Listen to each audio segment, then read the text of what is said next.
నమస్తే అందరికీ. ఈరోజైతే మసాలా గుంత పొంగనాలు ఎలా ప్రిపేర్ చేయాలో చూద్దాం.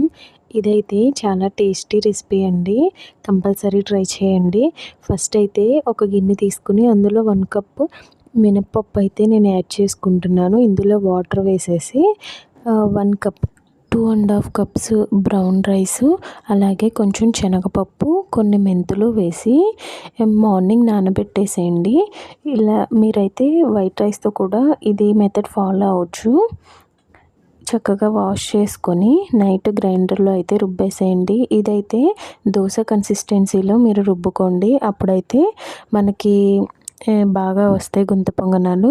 ఇప్పుడు నేను ఇది రుబ్బేసుకుని మూత పెట్టేసి ఓవర్ నైట్ అంతా ఉంచేసాను. మార్నింగ్కి చూసారా బ్యాటర్ చక్కగా ఫెర్మెంట్ అయింది మంచిగా.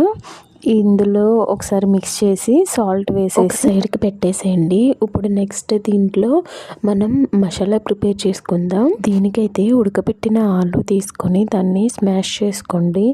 ఇందులోనే పసుపు యాడ్ చేయండి, అలాగే ఉప్పు, కారం కూడా తగినంత యాడ్ చేసుకొని దీంట్లో ధనియాల పొడి కూడా యాడ్ చేసేయండి.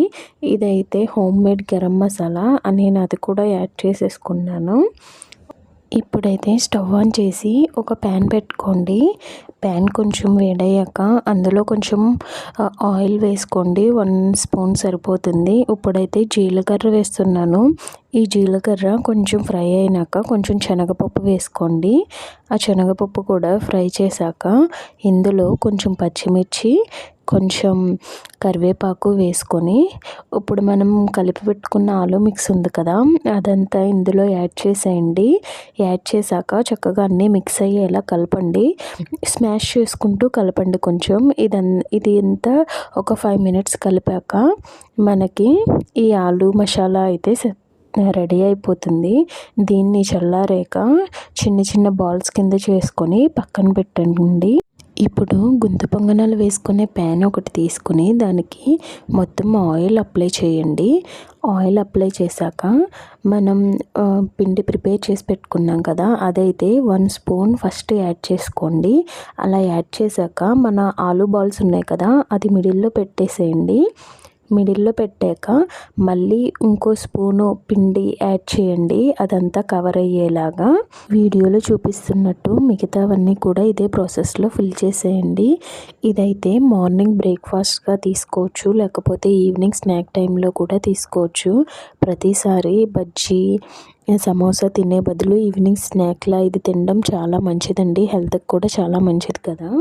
ఇలాగే గుంత పొంగనాలన్నీ వేసేసాక పైనుంచి ఒక్కొక్క డ్రాప్ ఆయిల్ వేసుకొని మూత పెట్టేసుకోండి. మిడిల్లోనే ఉంచేయకండి, అటు ఇటు కొంచెం తిప్పుతూ ఉంటే మిడిల్లో మాడిపోకుండా ఉంటాయి. ఇప్పుడైతే ఒక 5 మినిట్స్ తర్వాత నేను ఇవన్నీ టర్న్ చేస్తున్నాను. మంచి కలర్ వచ్చినాయి. ఇప్పుడు నేను ఇవన్నీ టర్న్ చేసేసాక ఇంకో 5 మినిట్స్ ఉంచితే మన మసాలా గుంత పొంగనాలు అయితే రెడీ అయిపోతాయండి. ఇవైతే పిల్లలు కూడా చాలా ఇష్టంగా తింటారు. కంపల్సరీ ట్రై చేయండి. ఈ రోజుకైతే వీడియో, నెక్స్ట్ వీడియోలో మళ్ళీ కలుద్దాం. Thanks for watching. Bye friends. Please subscribe my channel.